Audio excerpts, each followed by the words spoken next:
Well, I continue with the 10.6 on the sign of the accusative. Now, there is no accusative case in Hebrew.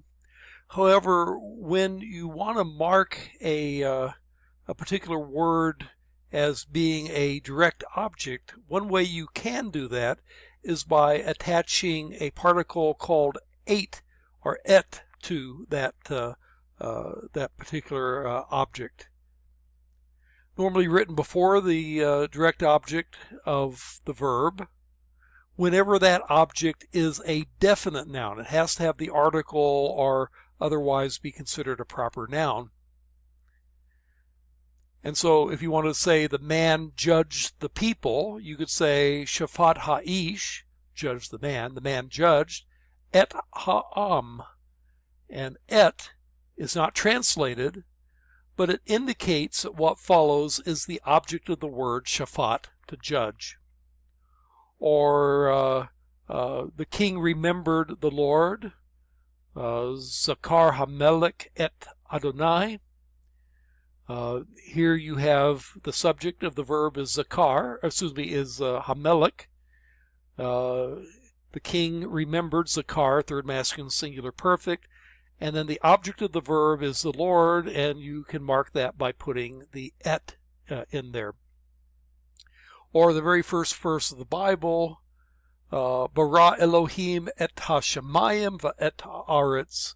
God created, literally created God, but it translates the other way around since verbs typically precede the grammatical subject. God created the heavens and the earth, Genesis 1:1. A little bit about the syntax of verbal sentences. The normal word order for verbal sentences is verb, subject, object. And if that word order is changed, that's probably emphatic in some way. So here the Lord gathered the people, kavatz Adonai et ha'am. That's the normal word order. Verb, gathered, Adonai, the Lord, et ha'am, the people, direct object marker, not translated, and the people. And then you could also have the king remembered the servant, Zakar Hamelech et ha'eved. And again, the verb comes first, then the grammatical subject. Now, you could change that word order, and that would put emphasis on, say, the grammatical subject. So if you said Hamelech Zakar et ha'eved, that would mean the king it was that remembered the servant. It wasn't the queen, it wasn't somebody else, it was the king that remembered that servant. So if you put king in front, that makes it a little more emphatic, the subject. Or you could put the servant at the beginning, et ha'eved Zakar Hamelech. It was the servant that the king remembered. So word order does make a difference in meaning. Now the Hebrew perfect tense is negated with lo or lo, spelled either plain A with a holem vav or defectively without the holem vav. And so if you want to say you did not keep the law, you would add a lo to the verb. Lo shamarta, you masculine singular did not keep, et haTorah, the law. Now the verb has to agree with its grammatical subject in person and number and gender. So if you say the woman went down, well, woman would be feminine singular. Well, then the verb has to be feminine singular. So Yarad is he went down, but Yarada would be she or it went down, feminine it. And then you could actually have the grammatical subject there, ha-isha. So Yarada ha-isha la nahar. That would mean that the woman went down, and again, it has to agree, the verb has to agree in gender and number. Or if you said that the men, and here I see another typo, the vav here is actually the noon, anashim, and unfortunately I'm seeing a number of typos in here. I could actually right click on it and say report a typo, and tell them to change that va to a noon, and say that they have confused vav with noon, and submit it. So hopefully they will fix that, perhaps even before you get your copy of it, if we're really and especially lucky. But anyway, halaku, they went down, ha'anashim, the men went down, la'ir, to the city, the article. And again, men is masculine plural, and so you need a common plural verb to go with that. And then even if you don't have a grammatical subject, you just use the pronoun that's associated with the verb. So zakaru, they remembered.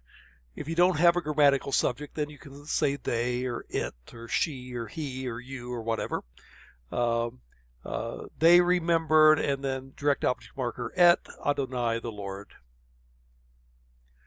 So vocabulary, zakar, to remember, don't have a whole lot to say about that. Or literally, he remembers. And then, again, it's a cal perfect.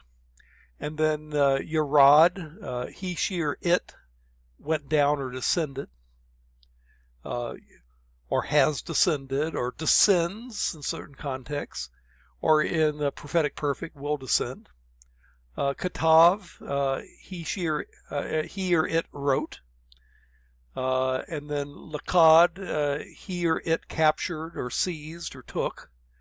Again, these are usually past tense, or has captured, or has seized, or has taken, or in certain contexts, present tense.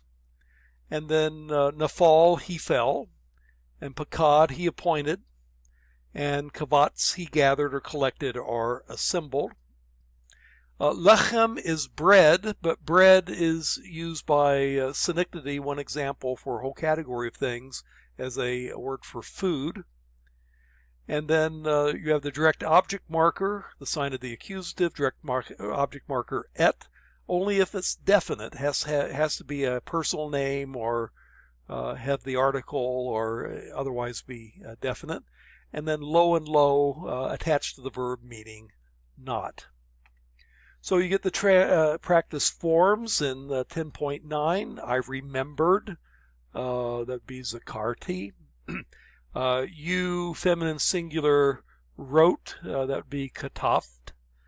And we went down, and they gathered, and so on and so forth. You get to play with those forms, learning the forms of the perfect, which you'll eventually need to learn for a grammar exam as well. And then you get more sentences where you read the sentence and translate. So you could read this, Lo kavatz hamelech et ha'am ha'rasha. And then the king is the subject. Did not gather, or collect, or gather, kavatz, the kavatz. The people et ha'am. And then it has a modifying adjective, rasha, the evil people. The king did not gather the evil people. And again, practicing reading that aloud and translating will be good. So that's lesson 10. Again, if as you go through things you have questions, make sure you put them on forum, and we will see you later.